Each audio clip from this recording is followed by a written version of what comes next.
start with Parliament because the majority there has accused the minority caucus of stirring up political tension with its allegations of secret recruitment into the security services. Now, earlier, the minority threatened to summon the Interior Minister to the House over claims of recruiting about 11,000 personnel from a backlog of applications without following due process. However, the First Deputy Majority Whip, Habib Idrisu, dismissed the allegations, saying they are untrue. We have more in this report. The minority in Parliament recently accused the Interior Minister Henry Quartey of allocating 30 slots to each parliamentary candidate of the New Patriotic Party for recruitment into the various security services. Now, addressing journalists in Parliament on Wednesday, the minority threatened to summon the Interior Minister Henry Quartey before the House over allegations of secret recruitment into the security services. This follows reports of recruitment of about 11,000 personnel from a backlog of applicants who are seeking to be enlisted into the security services. We have no problems whatsoever if they intend to recruit, and this is not the first time the security services under the Ministry of the Interior will recruit. In the era of the NDC, we did some recruitments, but those recruitments were preceded by advertisements which captured the eligibility criteria.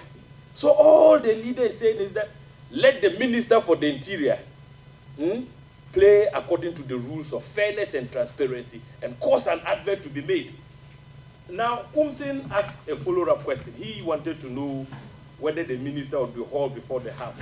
Yes, of course.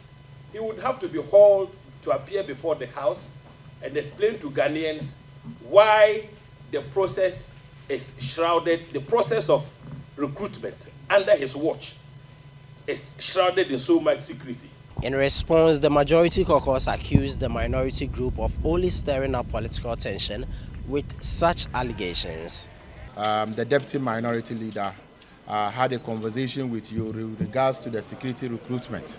And he put out some figures and distorted a lot of things, which is actually not true. It is inaccurate. He's throwing it into the public to cause political tension with regards to the recruitment process. In the first place, the Ministry of Interior is not recruiting any 11,000, is it 900 and something figures as they have put it out there. It is never true. The ranking member on the Mines and Energy Committee, John Jinapo, spoke to journalists, accusing the government of causing financial loss to the state by losing out on the ENI Vitol versus GNPC arbitration. If you go to paragraph 489, page 144 of the judgment, it states, and I quote, "The Republic of Ghana breached the petroleum agreement by issuing the unitization directive in the circumstance in which they were issued, declare that each party shall bear its own cost, orders the Republic of Ghana to pay to ENI Ghana Exploration and Production Limited and to Vitol Upstream Ghana Limited 189,900 euros for the cost of the tribunal and SCC. It also states that ENI has the leverage to decide to institute some action against Ghana for financial damages. During proceedings in Parliament, the government also laid before the House a $250 million loan facility from the World Bank, which aims at financing the Ghana Financial Stability Project. Now, the minority raised concerns about the Minister for Parliamentary Affairs, Oseiche Mensah Bonsu, having to lay the agreement on behalf of the Ministers of Finance. Mr. Speaker, on a serious note, I believe that this should be laid by the finance minister himself, because this actually goes to the heart of almost every problem we have currently as a country: over borrowing. When we have borrowed up to our neck, we can't pay. We are going around the world begging everybody to forgive us our loans. At the same time, we are borrowing more. We have gone everywhere. China was last week borrowing, telling China that forgive us part of what we borrowed.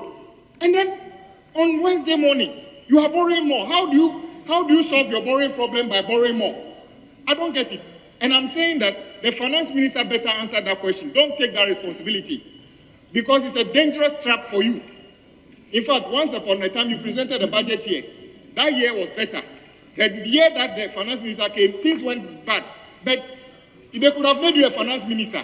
They refused not to. They refused to make you a finance minister. Don't take up the responsibility of borrowing extra money to, hurt the economy. It cannot be that a member or a chairman of a committee or a minister, deputy minister, whoever wants to present a paper to the House, especially a minister presenting a paper on behalf of the government, and Parliament will say that we will not allow you to do the presentation. It cannot be done. It does not exist in any parliament. There was also a debate on the floor on whether or not the chairman of the Defense and Interior Committee, Kennedy Ejapong, had that mandate to lay before the House the report of the IGP leaked tape committee instead of the chairman of the committee, Samuel Atacha, because Kennedy Ejapong was not a member of the ad hoc committee that was tasked to probe the incident. It is expected that after a debate on the report of the ad hoc committee set up to probe a plot to remove from office the IGP, the Speaker, Alban Bagbin, would make a determination on the recommendations by the committee. Reporting for ChannelOne News, my name is Ni Ayikwe Okain.